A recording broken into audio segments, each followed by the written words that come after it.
Hey guys, how are you all. स्वागत है आप सभी का आपके अपने चैनल एग्जाम वाला 247 के अंदर। गाइस, आज हम ऑडिट का सेकंड टॉपिक स्टार्ट करने वाले हैं जो है कंपनी अंकेक्षण। तो ये क्या होता है ये देखते हैं।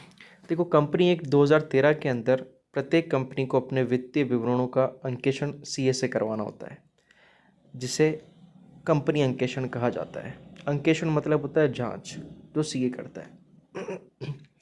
तो कंपनी एक 2013 के अध्याय 10 में धारा 139 से 148 में प्रावधान है, और अध्याय 9 की धारा 138 में आंतरिक अंकेक्षण का प्रावधान है। ठीक है। तो इंटरनल ऑडिट किस में है? धारा 138 में। और धारा अध्याय 10 में धारा 139 से 149 में किसका है? ये अपने बाकी जो अंकेक्षण होता है उसका है। तो धारा 139 अंकेक्षण की नियुक्ति, अंकेशक की नियुक्ति। तो ये अंकेशक की नियुक्ति होगी किसमें? टेम्पो में। ये ट्रिक है मेरी। तो अंकेशक की नियुक्ति कहाँ होगी? टेम्पो में। तो धारा 139 में क्या है? अंकेशक की नियुक्ति। हर कंपनी में अंकेशक होगा, उसकी नियुक्ति के बारे में बताया गया है। तो क्या है? हर कंपनी बनने के बाद अपनी फर्स्ट एजीएम, एजीएम का मतलब होता है एनुअल जनरल मीटिंग में अंकेशक की नियुक्ति करेगी। अंकेशक व्यक्ति या फर्म हो सकता है, व्यक्ति भी हो सकता है, फर्म भी हो सकता है। अंकेशक 5 साल या 6 वार्षिक साधारण सभा तक अंकेशक बना रहेगा। इसमें होता क्या है? वैसे तो कार्यकाल इसका 1 साल होता है, लेकिन हर 1 साल के बाद ये रिन्यू होता रहता है और ये 5 साल तक ऐसा चलता है। उसके बाद अगली सभा में सदस्यों द्वारा नए अंकेशक की नियुक्ति की जाती है। अंकेशक से सहमति लेकर नियुक्ति करेंगे। मतलब क्या है कि पहले अंकेशक की सहमति लेनी पड़ती है कि आपकी नियुक्ति कर दें या नहीं। ठीक है, ऐसा। अंकेशक को नियुक्ति की सूचना 7 दिन में और कंपनी रजिस्ट्रार को 15 दिन में देनी पड़ती है कि हमने अंकेशक की नियुक्ति कर दी है। ठीक है। एक व्यक्ति एक बार में 5 वर्ष से ज़्यादा के लिए व एक फर्म एक बार में 10 वर्ष से ज़्यादा के लिए नियुक्त नहीं की जा सकती। ठीक है। वापस नियुक्ति के लिए 5 वर्ष का गैप आवश्यक है। मतलब एक बार अगर नियुक्त हो चुके हैं तो वापस अगर नियुक्त होना है तो कितने का गैप होना चाहिए? 5 वर्ष का गैप होना चाहिए। एक कंपनी में सामान्यतः एक से ज़्यादा अंकेशक की नियुक्ति नहीं की जा सकती एक कंपनी में, पर विशेष कंडीशन में गवर्नमेंट संयुक्त निदेशक, संयुक्त अंकेशक अपॉइंट कर उसमें कार्य विभाजन कर सकती है। सिंपल सी क्या बात है कि एक कंपनी के अंतर्गत कितने अंकेशक होंगे? एक ही होगा, लेकिन गवर्नमेंट चाहे तो संयुक्त अंकेशक अपॉइंट कर सकती है, उनके काम अलग अलग होंगे। ठीक है, ऐसा। फिर देखो, फिर क्या है? अब यदि फर्म अपॉइंट होती है, यदि फर्म ने अपॉइंट कर लिया है, ठीक है, तो उसके साझेदारों को बदल बदल कर रोटेट किया जाएगा। सिंपल सा मतलब ये है कि अगर कोई संस्था है उसमें साझेदार मतलब अलग अलग मेंबर्स है, जैसे सीए है 2-3, एक एमबी अलग अलग है, तो 1 साल में एक बार फर्स्ट सीए के साइन होंगे। दूसरे साल में वो पहले वाला सीए साइन नहीं करेगा, सेकंड नंबर का दूसरा सीए साइन करेगा। ठीक है। फिर है अंकेशक की नियुक्ति। अंकेशक की नियुक्ति, तो अंकेशक की नियुक्ति क्या है? पहले तो सरकारी है, फिर क्या है? गैर सरकारी। तो सरकारी में क्या होता है? जब फर्स्ट अंकेशक की नियुक्ति होती है तो सीएजी नियुक्ति करता है। 60 दिन में नियुक्ति करनी होती है। अगर सीएजी 60 दिन में नियुक्ति नहीं करता तो बीओडी, बोर्ड ऑफ डायरेक्टर्स मिलकर 90 दिन में नियुक्ति करते हैं। और अगर ये भी फेल हो जाता है तो शेयर होल्डर्स ईजीएम 60 दिन में नियुक्ति करते हैं। और इसका जो कार्यकाल होता है वो नेक्स्ट एजीएम तक होता है, एनुअल जनरल मीटिंग तक होता है इसका। फिर बाद वाले की नियुक्ति कौन करेगा? बाद वाले की नियुक्ति सीएजी करेगा, वित्त वर्ष के प्रारंभ से 180 दिन तक, है ना। वित्त वर्ष जो प्रारंभ होता है उसके प्रारंभ से 180 दिन तक ये होता है कार्यकाल। इसका कार्यकाल नेक्स्ट एजीएम तक होता है। अगर उसी को बार बार चुनते हैं तो 5 साल तक अपॉइंट कर सकते हैं, है ना। बार बार चुनते हैं तो 5 साल तक वो चल सकता है। फिर गैर सरकारी की बात करें अगर, तो गैर सरकारी में फर्स्ट जो अंकेश होगा उसकी नियुक्ति बीओडी वाले करेंगे, 30 दिन में करेंगे, है ना। प्राइवेट में काम जल्दी होता है तो 30 दिन में करेंगे। फिर अगर ये फेल हो जाते हैं तो शेयर होल्डर्स करेंगे 90 दिन में, और कार्यकाल क्या होगा? नेक्स्ट एजीएम तक होगा। ठीक है। और बाद वालों की नियुक्ति कौन करेगा? एजीएम में करेंगे शेयर होल्डर्स। ठीक है। फिर सरकारी कंपनी में फर्स्ट अंकेशक की नियुक्ति सीएजी करेगा कंपनी पंजीकरण के 60 दिन में। ये अपने को वही चीज़ें लिख रखी है जो इसमें थी ऊपर। फिर सीएजी असफल रहता है तो निदेशक मंडल 90 दिन में, निदेशक मंडल भी असफल रहता है तो सदस्य द्वारा 60 दिन में। आगे आने वाले ऑडिटर की नियुक्ति हर वित्त वर्ष के प्रारंभ में CAG 180 दिन में करेगा। ऑडिटर का कार्यकाल अगली साधारण सभा तक रहेगा। प्राइवेट कंपनी में फर्स्ट ऑडिटर की नियुक्ति BOD निदेशक मंडल द्वारा कंपनी रजिस्ट्रेशन के 30 दिन में की जाएगी। यदि BOD असफल रहता है तो सदस्य करेंगे 90 दिन में। ऑडिटर का कार्यकाल अगली साधारण सभा तक रहेगा। फिर बात करते हैं इमरजेंसी एग्जिट की। अगर किसी कारण से इमरजेंसी एग्जिट हो जाती है प्राइवेट कंपनी सरकारी कंपनी में, तो BOD उसको फुलफिल करेगा 30 दिन में। जिन कंपनी में CAG अंकेक्षण नहीं होता वहाँ ऑडिटर के त्यागपत्र देने पर 3 माह में BOD नियुक्त करेगा। ठीक है, कौन नियुक्त करेगा? BOD। ओके। फिर सरकारी कंपनी में क्या होगा? CAG भरेगा 30 दिन में। अगर CAG असफल रहता है तो BOD भरेगा 30 दिन में, है ना। इसमें तो जनरली प्राइवेट में और इसमें गवर्नमेंट में दोनों में सेम चीज़ है। आकस्मिक रिक्ति अगर होती है तो 30 दिन में भरी जाएगी उसको। ठीक है। फिर त्यागपत्र देने वाले ऑडिटर को निर्धारित प्रपत्र में कंपनी रजिस्ट्रार एंड कंपनी को इन्फॉर्म करना होगा 30 दिन में। जो त्यागपत्र दे रहा है ना उसको इन्फॉर्म करना होगा 30 दिन में। अगर ऐसा नहीं करता, है ना, अगर ऐसा नहीं करता, किसी अन्य ऑडिटर की नियुक्ति प्रस्ताव AGM में पारित न हुआ तो पुराने अंकेशक को ही रीअपॉइंट कर सकते हैं। भाई ऐसा हो गया कि किसी और को नहीं अपॉइंट कर सकते तो पुराने को कर देंगे। नए ऑडिटर की अपॉइंटमेंट नहीं हुई तो विद्यमान ऑडिटर ही ऑडिटर बना रहेगा। ठीक है। यदि कंपनी ने अंकेशक समिति बना रखी है तो वह अपॉइंट करेगा। यदि कंपनी ने क्या बना रखी है? ऑडिटर समिति, अंकेशक समिति बना रखी है, तो वो क्या करेगा? अपॉइंट करेगा। फिर है अंकेशक का निष्कासन, धारा 140। तो ट्रू अंकेशक का निष्कासन, ट्रू अंकेशक का निष्कासन केंद्र सरकार की अनुमति से विशेष प्रावधान 2/3 पारित करके ऑडिटर को हटा सकते हैं। ऑडिटर को हटाया जा सकता है। ऑडिटर अगर त्यागपत्र दे दे तो उसे 30 दिन पूर्व कंपनी रजिस्ट्रार के पास निर्धारित प्रारूप ADT 3 में सूचना देनी होगी। सूचना न देने पर ऑडिटर को 50,000 से 5 लाख तक दंड दिया जा सकता है। कितने का दंड दिया जा सकता है? 50,000 से 5 लाख तक। यदि केंद्र सरकार को ऑडिटर के अगेंस्ट कपटपूर्ण व्यवहार या गलत आचरण की शिकायत प्राप्त होती है तो CLT 15 कंपनी लॉ ट्रिब्यूनल में 15 दिन में ऑडिटर को हटा सकते हैं और 5 वर्ष के लिए अयोग्य घोषित भी किया जा सकता है। फिर आती है अंकेशक की पात्रता या योग्यता, ये धारा 141 में। तो अंकेशक की पात्रता या योग्यता कौन डिसाइड करेगा? DRDO वाले डिसाइड करेंगे। किसी व्यक्ति ऑब्लिक फर्म को CA नियुक्त किया जा सकता है, पर व्यक्ति का प्रैक्टिसिंग CA होना आवश्यक है। फर्म के वही साझेदार ऑडिट करेंगे जो प्रैक्टिसिंग CA। अगर कोई फर्म को अपॉइंट करते हैं तो उसमें भी वही साझेदार ऑडिटिंग करेंगे जो प्रैक्टिसिंग CA। कौन नहीं कर सकता? तो एक कंपनी के अधिकारी, कर्मचारी, साझेदार, व्यक्ति जिसके पास कंपनी के 1000 से ज़्यादा शेयर हों या जिसने कंपनी के 5 लाख से ज़्यादा का लोन ले रखा हो, 1000 से ज़्यादा गारंटी दे रखी हो, ये जितने भी लोग हैं ये नहीं कर सकते ऑडिटिंग। ये क्या नहीं कर सकते? ऑडिटिंग नहीं कर सकते। वह अभ्यासरत CA जो पहले से 20 कंपनी में ऑडिटर हो, है ना। देखो इसकी ऑडिटिंग की सीमा होती है। एक टैक्स ऑडिट करने वाला ऑडिटर जो है वो 20 कंपनी तक ही क्या कर सकता है? ऑडिट कर सकता है। और टैक्स ऑडिट वाला 60 कंपनी तक कर सकता है, बाकी नहीं कर सकता। वह व्यक्ति ऑब्लिक फर्म जिसका कंपनी से प्रत्यक्ष और अप्रत्यक्ष रूप से व्यावसायिक संबंध है वो नहीं कर सकता। जो कोर्ट से कपटपूर्ण अपराध के लिए दोषी सिद्ध हो व दोष सिद्ध के लिए 10 वर्ष की अवधि समाप्त नहीं हुई हो तो ऑडिटर नहीं बना सकते, उसको ऑडिटर नहीं बना सकते। कोई ऑडिटर बनने के बाद में भी अगर ये चीज़ें हो जाए, ऑडिटर बनने के बाद में भी चीज़ें कर देता है तो वो भी ऑडिटर नहीं बनेगा। ठीक है।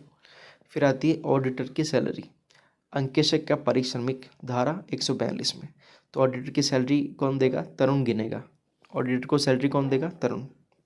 इसमें क्या होता है कि फर्स्ट अंकेशक का पारिश्रमिक BOD डिसाइड करता है, बोर्ड ऑफ डायरेक्टर्स। बाद वालों का AGM में सदस्य निर्धारित करते हैं। एनुअल जनरल मीटिंग में कौन डिसाइड करते हैं? सदस्य। एक ऑडिटर की सैलरी एम्प्लॉयर तय करता है। पारिश्रमिक में ऑडिटर को अन्य व्यय के लिए दिया गया पेमेंट भी शामिल है ना। तो जनरल एक ऑडिटर है, उसका सैलरी कौन डिसाइड करता है? उसका एम्प्लॉयर डिसाइड करता है। ठीक है। और उसके द्वारा जो दूसरा खर्चा वर्चा होता है आने जाने का जो भी है वो सब इंक्लूडेड करके ही वो सैलरी बनती है। ठीक है। फिर अंकेशक के अधिकार ऑब्लिक कर्तव्य। तो अंकेशक के ऑब्लिक अधिकार कर्तव्य धारा 143 में है। तो अंकेशक के अधिकार क्या है कि वो सबको आई लव यू बोलेगा। क्या है? I love you. कर्तव्य भी यही, अधिकार भी यही है। ठीक है। तो कंपनी के अकाउंट्स की जांच, कंपनी के अकाउंट्स की जांच, स्टाफ से सूचना व कर्मचारी की मांग करना, सदस्यों को रिपोर्ट प्रस्तुत करना व उसे एनुअल मीटिंग में रखवाना, है ना। राय प्रकट करना, सबसे बड़ी बात है राय प्रकट करने का अधिकार है। गवर्नमेंट ऑडिट में सीएजी को सूचना व सीएजी द्वारा 60 दिन में पूरक अंकेक्षण करा सकते हैं, है ना। तो सीएजी को सूचना देगा वो, और सीएजी चाहे तो 60 दिन में पूरक अंकेक्षण करवा सकते हैं। कंपनी ऑडिटर कंपनी के ब्रांचेज में भी जांच कर सकता है। कंपनी ऑडिटर चाहे तो क्या कर सकता है? कंपनी की ब्रांचेस भी जांच सकता है। जैसे एक की मुंबई ब्रांच है, एक हैदराबाद है, तो दूसरी ब्रांच का भी कर सकता है। फ्रॉड होने पर जानकारी 60 दिन में केंद्र सरकार व कंपनी रजिस्ट्रार को सूचना देगा। अगर कोई फ्रॉड हुआ है तो 60 दिन में सूचना किसको देगा? केंद्र सरकार को देगा, और कंपनी रजिस्ट्रार को सूचना देनी पड़ेगी 2 महीने के अंदर अंदर, है ना। फ्रॉड यदि डिसाइड लिमिट से कम का है तब सूचना अंकेक्षण समिति को दी जा सकती है। फ्रॉड अगर उतना बड़ा नहीं है, छोटा है, तो सिर्फ अंकेक्षण समिति को ही सूचना दी जा सकती है। सरकार को सूचना न देने का कारण बताना होगा। ऐसा न किया तो 1 लाख से 5 लाख का दंड। सरकार को सूचना क्यों नहीं बताई तुमने, उसका कारण बताना पड़ेगा। अगर ऐसा नहीं बताया, सूचना नहीं दी और कारण भी नहीं बताया, तो 1 लाख से 5 लाख का दंड है। फिर क्या है? दूसरे कर्तव्य, अपने द्वारा तैयार वर्किंग पेपर एंड कंपनी द्वारा तैयार सबूत पर ग्रहणाधिकार है। क्या उसका ग्रहणाधिकार मतलब वो अपने पास रख सकता है। पारिश्रमिक प्राप्त करने का राइट है उसको। क्या है? पारिश्रमिक प्राप्त करने का उसका अधिकार है। पद से हटाए जाने पर रिपोर्ट देने का अधिकार है ना। पद से हटा दिया लेकिन फिर भी क्या है? रिपोर्ट देने का अधिकार। लेकिन गवर्नमेंट में नहीं चलता, गवर्नमेंट चाहे तो उसको रोक सकती है, मना कर सकती है, भाई तुम रिपोर्ट मत दो। फॉरेन शाखा है, कोई कोई फॉरेन शाखा है, तो बैंकिंग कंपनी में कोई राइट नहीं है ना। फॉरेन शाखा और बैंकिंग कंपनी में कोई इसका राइट नहीं है, किसका? ऑडिटर का। ठीक है। फिर है अंकेक्षण के कर्तव्य। तो क्या है? निम्न मामलों में जांच पड़ताल करेगा व सेटिस्फाई न होने पर रिपोर्ट में मेंशन करेगा। देखो, कंपनी द्वारा दिए गए लोन या एडवांस सेफ तो हैं, इसकी जांच करेगा। कंपनी के लेन देन कंपनी के उद्देश्य के अगेंस्ट तो नहीं, इसकी जांच करेगा। संचालकों के खर्चे कंपनी के लाभ हानि से तो नहीं हो रहे, है ना, वो लाभ तो नहीं ले रहे। पर्सनल व्यय को पूंजीगत व्यय में तो नहीं इंक्लूड किया जा रहा है, वो चेक करेगा। कंपनी के पेपर्स में ये मेंशन हो कि कितने शेयर्स कैश के बदले हैं, कितने संपत्ति के बदले हैं, ये देखेगा। क्या कंपनी के assets oblique share oblique debenture को उनके मूल्य से कम पर बेचा गया है, वो देखेगा। ठीक है।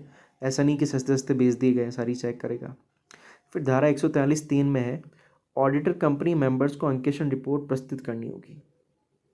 ऑडिटर को कंपनी के मेंबर्स को रिपोर्ट प्रस्तुत करनी होगी, है ना। तो क्या हुआ कि रिपोर्ट प्रदान प्रस्तुत संबोधित करेगा शेयर मेंबर्स को, शेयर होल्डर्स को, और सुपुर्द करेगा बीओडी को। भाई सिंपल सी बात है, वो रिपोर्ट बना किसके लिए रहा है? मेंबर्स के लिए बना रहा है, लेकिन सारे मेंबर्स को तो जाके नहीं दे सकता, देगा तो कुछ ही लोगों को या एक हेड को देगा। वो हेड कौन होगा? बीओडी होगा, बोर्ड ऑफ डायरेक्टर होगा। ठीक है। तो ये इसको देगा सुपुर्द। रिपोर्ट में क्या क्या होगा? ऑडिटिंग के लिए आवश्यक सूचना प्राप्त कर ली गई, ये होगा। Proper journals cash book ledger हैं, ये होगा। शाखाओं के अकाउंट्स की रिपोर्ट प्राप्त कर ली गई है, ये होगा। रिपोर्ट में बीएस पीएल सही है, ये होगा। क्या 164(2) के अंतर कोई संचालक अयोग्य है ना, वो भी चेक होगी। भाई क्या 164(2) के अंदर कोई संचालक योग्य है अयोग्य है, उसकी जांच होगी। फिर क्या है? ऑडिट रिपोर्ट पर साइन करने का कर्तव्य, है ना, ये धारा 143(2) में है। तो वित्तीय लेन देन और अन्य विषयों पर साइन। ऑडिटर ऑडिटिंग स्टैंडर्ड्स का पालन करेगा, है ना। तो ऑडिटिंग स्टैंडर्ड्स 143(9) 143(10) के अकॉर्डिंग केंद्र सरकार अंकेक्षण मानक निर्दिष्ट कर सकती है। ओके। तो सीएआई या राष्ट्रीय वित्तीय रिपोर्टिंग अथॉरिटी की सिफारिश पर यह करेगा। फ्रॉड के संबंध में रिपोर्टिंग 143(12) में है। इसमें क्या है, कपट की सूचना एडीटी फॉर्म में होगा, एडीटी फॉर्म। पहले बीओडी को देगा, 42 दिन में जवाब मांगेगा बीओडी से, देन 15 दिन में सेंट्रल गवर्नमेंट को जानकारी देगा कि भाई क्या फ्रॉड है। ये प्रावधान कॉस्ट काउंटिंग व कंपनी सचिवीय अंकेक्षण पर भी लागू होंगे। इसका जुर्माना है 1 से 25 लाख तक। शाखा अंकेक्षण रिपोर्ट को मुख्य रिपोर्ट में मिलाएगा। अब होता है ना कई शाखाओं की जैसे ऑडिटिंग कर ली, उनको मेन रिपोर्ट में मिला देगा। मर्यादित रिपोर्ट, मर्यादित मतलब क्वालिफाइड रिपोर्ट प्रस्तुत की है तो तथ्यों को बोल्ड ऑब्लिक इटैलिक में शो करना होगा। तथ्यों को इसमें शो करेगा बोल्ड इटैलिक में। एडवर्स क्वालिफिकेशन रिपोर्ट में कारण का उल्लेख करेगा। ठीक है। फिर धारा 143(3)(1) अंकेक्षण की संख्या सीमा, भाई कितने अंकेक्षण कर सकता है, वही जो बताया था मैंने। तो 20 से ज़्यादा कंपनी ऑडिट नहीं कर सकता है ना, बाकी अपने पर्सनल लेवल पे चाहे तो कर सकता है, लेकिन कंपनी 20 कंपनियों की ऑडिट कर सकता है। लेकिन अगर टैक्स ऑडिट है तो 60 का कर सकता है। अगर कोई फर्म बना रखी है उसमें 3-4 मेंबर हैं तो जितने मेंबर है इंटू 20 उतने कर सकते हैं। ठीक है। धारा 144 ऑडिटर जो सेवाएं नहीं देता, तो ऑडिटर कौन कौन सी सेवाएं नहीं देता, देखो एक तो इंटरनल ऑडिट है ना, वो नहीं करेगा। अकाउंटिंग और बुक कीपिंग नहीं करेगा ये। मैनेजमेंट में नहीं रहेगा, ये किस में नहीं रहेगा, मैनेजमेंट में। वो बैंक नहीं हो सकता जिसमें कंपनी ट्रांजैक्ट करे, है ना, उस बैंक में भी ये शामिल नहीं हो सकता जिसमें बैंक कंपनी के ट्रांजेक्शन्स हो। कोई फाइनेंशियल सिस्टम बनाने वाला नहीं होगा, ऐसा नहीं हो कि कोई फाइनेंशियल सिस्टम बना रहा है और वही उसका ऑडिट करे। इंश्योरेंस वाला नहीं होगा, है ना, ऐसा भी नहीं होगा कि कोई इंश्योरेंस वाला है वही उसमें शामिल है। फिर धारा 145 अंकेक्षण रिपोर्ट पर साइन, है ना, अंकेक्षण रिपोर्ट पर साइन। देखो इसमें क्या है, ऑडिटिंग रिपोर्ट पर साइन अंकेक्षक करेगा, है ना। ऐसे 700 अपने ट्रिक बताई थी कि ऑडिटिंग रिपोर्ट पर क्या करेगा, KISS किस, यदि फर्म ऑडिटिंग कर रही तो फर्म का प्रैक्टिसिंग CA साइन करेगा। फिर धारा 146 ऑडिटर को कंपनी की AGM में भाग लेने का अधिकार है लेकिन वोट का अधिकार नहीं है।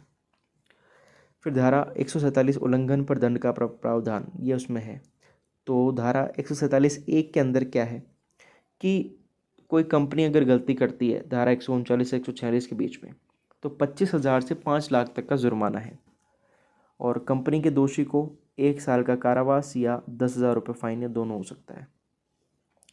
धारा 147(2) में यदि कोई ऑडिटर 139 से 145 में धारा उल्लंघन करे तो 5,000 से 1 लाख तक का जुर्माना है। कितना जुर्माना है, 5,000 से 1 लाख तक का जुर्माना है।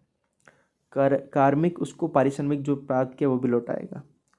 रिपोर्ट में भ्रामक कथन कपटपूर्ण रिमार्क्स की क्षतिपूर्ति के लिए उत्तरदायी होगा, ये सब काम करेगा। फिर धारा 148 कुछ कंपनी के लिए कॉस्ट अकाउंटिंग के संबंध में केंद्र सरकार का नियम बनाना। तो कार्य कॉस्ट अकाउंटेंट करेगा जिसे बोर्ड नियुक्त करेगा, है ना, वह सैलरी भी वही देगा। ऑडिटिंग रिपोर्ट 30 दिन में सेंट्रल गवर्नमेंट को देनी होगी और कॉस्ट अकाउंटेंट ऑब्लिक ऑडिटर दोषी है तो उसे 147(2)(4) के अनुसार सजा मिलेगी। ठीक है, ठीक है, चलो। फिर आती इंटरनल ऑडिट। इंटरनल ऑडिट क्या है, आंतरिक अंकेक्षण व्यावसायिक संस्था के लेखे व क्रियाओं का रीचेक है जो व्यवसाय में नियुक्त कर्मचारी करता है। भाई जो भी कंपनी है उसमें नियुक्त कर्मचारी है वही उसकी ऑडिट कर लेगा।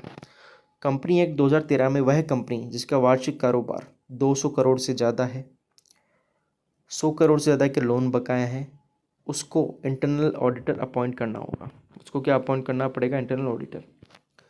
पब्लिक डिपॉजिट जो लेती हो, सार्वजनिक जमा लेती हो 25 करोड़ से ज़्यादा, पैडअप कैपिटल हो जिसकी 50 करोड़ से ज़्यादा। इंटरनल ऑडिट का रेस्पॉन्सिबिलिटी रक्षात्मक है, देखता है कि व्यापार की प्रॉपर्टी एंड अकाउंट सेफ है या नहीं है। जो इंटरनल ऑडिट करता है उसकी प्रॉपर्टी जो कार्यशैली वो रक्षात्मक है। रक्षात्मक से आशय ये है कि वो और कुछ काम नहीं करता, वो ये देखता है कि चीज़ें सेफ है या नहीं है ना, ये देखता है। कंपनी एक्ट 2013 की धारा 138 के अधीन कंपनी जिन्हें 2014 लेखा संबंधी 2014 के रूल्स 13 में इंटरनल ऑडिट फर्म की नियुक्ति आवश्यक है। मतलब सिंपल सी बात है भाई, 2013 एक्ट की धारा 138 के अधीन जो कंपनियां हैं वो 2014 के लेखा संबंधी नियम है उसके अकॉर्डिंग क्या करेगी, इंटरनल ऑडिट कराना इनको ज़रूरी है। फिर गैर अनुसूचित कंपनी, ऐसी कंपनी जो शेड्यूल्ड नहीं है, जिनकी अंश पूंजी फाइनेंशियल ईयर के दौरान 50 करोड़ से ज़्यादा हो, सेल्स पिछले फाइनेंशियल ईयर में 200 करोड़ से ज़्यादा हो। प्रत्येक प्राइवेट कंपनी जिसकी पिछले साल की सेल्स 200 करोड़ हो, या बैंक लोन 100 करोड़ हो, ये सब क्या इनको करवाना पड़ेगा। फिर आता है अंकेक्षण के दायित्व, ऑडिटर्स लायबिलिटी। तो उसके दो लायबिलिटी है, दीवानी लायबिलिटी और फौजदारी। इसमें क्या है, एम्प्लॉयर्स के प्रति दीवानी लायबिलिटी है ना, जो नियोक्ता है उसके प्रति क्या इसके लायबिलिटी है, जिम्मेदारी है। तो लापरवाही के लिए दायित्व है इसका, किसके लिए, लापरवाही के लिए। तो यदि ऑडिटर अपने एम्प्लॉयर के प्रति कोई कर्तव्य है और वह कर्तव्य पालन में सावधानी ना रखे, सही से कार्य न करे, तो एम्प्लॉयर को यदि आर्थिक हानि होती है तो वह लापरवाही का दोषी माना जाएगा। कौन, जो ऑडिटर है वो। फिर कर्तव्य भंग के लिए दायित्व, ऑडिटर कार्य ही ना करे, पहले तो यह है कि कार्य सही से नहीं करे, और यह है कि इसमें कार्य ही ना करे, तो कर्तव्य भंग के लिए उत्तरदायी होगा। फिर तीसरा है civil liability under company act 2013। Prospectus में दिए कथनों हेतु 2013 अंडर सेक्शन 35 में ऑडिटर क्षतिपूर्ति के लिए उत्तरदायी होगा। इसके लिए उत्तरदायी होगा, क्षतिपूर्ति के लिए उत्तरदायी होगा। फिर है थर्ड पार्टी लायबिलिटी, ऑडिटर का कंपनी के प्रति कर्तव्य होता है, अतः लापरवाही ऑब्लिक कर्तव्य भंग के लिए थर्ड पक्षकार के लिए वो रेस्पॉन्सिबल नहीं है, थर्ड पक्षकार के लिए वो रेस्पॉन्सिबल नहीं है। बट तीसरे पक्षकार के प्रति कपट हेतु उत्तरदायी वो, कपट के, अगर वो कपट करता है तो उत्तरदायी है वो। फिर क्या है, वह निम्न बातें सही होने पर रेस्पॉन्सिबल होगा। भाई ऑडिटर ने अगर कोई कथन बोल दिया जिससे तीसरे पक्षकार की हानि हो गई, या तीसरे पक्षकार ने उसके कथन पर ट्रस्ट कर लिया और लॉस हो गया, तो कथन के फॉल्स होने पर जानबूझकर अनजान बना, तो फिर क्या है, कथन इस गोल से दिया गया है कि थर्ड पक्ष इसके बेस पर व्यवहार करे, तब तो ये सब इसके लिए क्या होगा, वो दोषी होगा ऑडिटर। मॉरल रेस्पॉन्सिबिलिटी क्या है, थर्ड पक्षकार के प्रति रेस्पॉन्सिबल नहीं है लेकिन नैतिक रूप से रेस्पॉन्सिबल है, एक नैतिक रूप से सही गलत के हिसाब से वो रेस्पॉन्सिबल माना जाएगा। फिर क्रिमिनल लायबिलिटी क्या है कि धारा 26 का उल्लंघन करता है, कंपनी एक्ट की धारा 26, अब 26 अपने है नहीं, अपन देख रहे हैं जो भी है। तो यदि कंपनी के प्रोस्पेक्टस में किसी स्पेशलिस्ट का विवरण है, किसी विशेष अधिकारी ने कोई विवरण दिया है जो कंपनी की स्थापना ऑब्लिक प्रबंध में हित रखता है, तो 3 वर्ष की सज़ा ऑब्लिक 50,000 से 3 लाख का फाइन ये देना पड़ेगा, है ना। 3 वर्ष की सज़ा ऑब्लिक 50,000 से 3 लाख का फाइन ये देना पड़ेगा। धारा 147 का उल्लंघन, 147 के तहत ऑडिटर धारा 139, 43, 44, 45 के प्रावधान का उल्लंघन करता है, इसमें नियुक्ति अधिकार कर्तव्य प्रावधान है, तो उल्लंघन पर 25 से 50,000 का फाइन। फिर ऑडिटर को हेल्प न करना, धारा 94(2) में सेंट्रल गवर्नमेंट द्वारा नियुक्त ऑडिटर की हेल्प न करने पर 1,000 रुपये प्रतिदिन के हिसाब से और 1 लाख रुपये तक जुर्माना है, 1 लाख रुपये तक जुर्माना।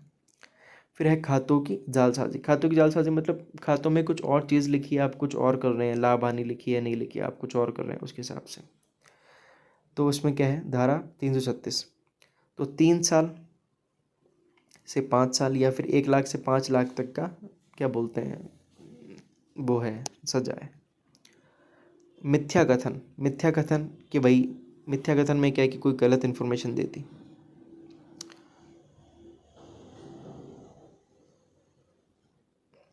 धारा 35 के अकॉर्डिंग ऑडिटर प्रोस्पेक्टस में मिथ्या वर्णन करता है, धारा 438 में ऑडिट रिपोर्ट में मिथ्या वर्णन करता है, तो धारा 447 के अनुसार 6 माह से 10 साल की जेल होगी, वह घोटाला राशि गुणा 3 का जुर्माना होगा, जितनी राशि का घोटाला किया है गुणा 3 का जुर्माना। गलत काम के लिए उकसाने के लिए धारा 36, 447 में सजा का प्रावधान है। झूठी गवाही देने पर शपथपूर्ण जांच के समय 3 से 7 वर्ष और 10 लाख का फाइन है। अपराध कार्य के संबंध में दावा, धारा 342 में, किसमें, धारा 342 में, अपराध जिसमें दंड प्रावधान न हो तो कितने का फ़ाइन है? 10,000 का फ़ाइन है। ठीक है। फिर आईपीसी, इसमें क्या है? धारा 91, 191 झूठी गवाही। धारा 597 जानबूझकर झूठा प्रमाण पत्र। धारा 403, 405 कंपनी की संपत्ति का गैर कानूनी यूज अगर करता है। फिर धारा 415 है ऑडिटर द्वारा धोखा देकर कंपनी की प्रतिष्ठा को हानि है, तो उसमें है। 425 में ऑडिटर द्वारा हानि के गोल से कंपनी या संपत्ति को नुकसान पहुंचाना है। धारा 447 डेलिबरेटली कंपनी के हिसाब में गड़बड़ है, जानबूझकर कंपनी के हिसाब में गड़बड़ है। तो ये सारे काम हैं, कंपनी ऑडिट में सब चीज़ें आ जाती है। अगली वीडियो में पढ़ेंगे हम आगे की चीज़ें। ठीक है, धन्यवाद। मिलते हैं आपसे नेक्स्ट वीडियो में।